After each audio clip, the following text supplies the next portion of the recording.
नमस्कार, नए गाने लेकर फिर से एक बार हाजिर हूँ। वीडियो को लाइक करिए, लाइक करना बिल्कुल ना भूलें।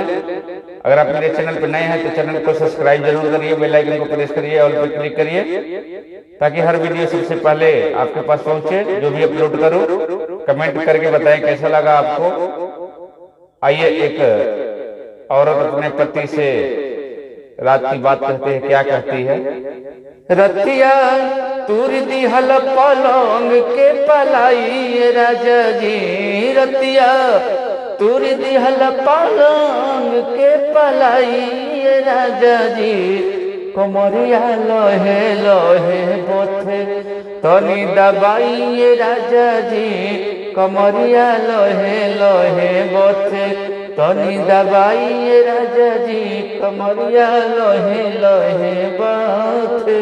दिहल दर्द तू मरद कौना काम के, बुझल नया पन तू तबाड़ा खाली नाम के।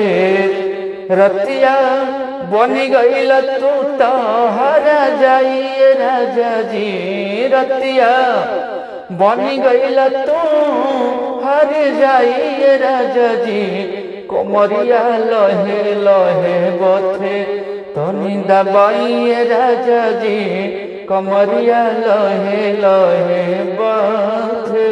पौआ के पायल तुरल कानवा के बाली, हरे जबरन चाट गईल ओठवा के लाली।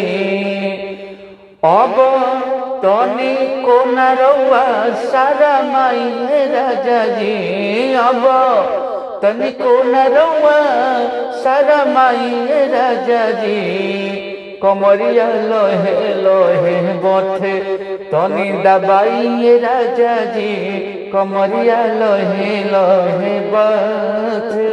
महेंद्र मन में तपिया बुझना लाचारी, तोहरे हकाम तो के ली जिम्मेदारी।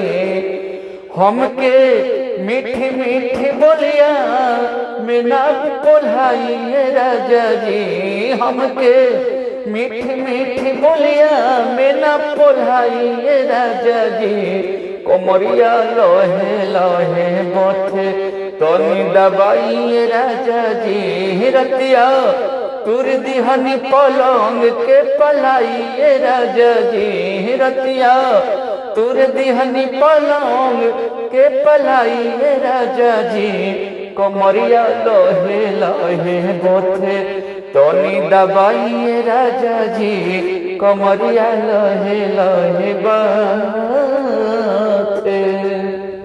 नमस्कार।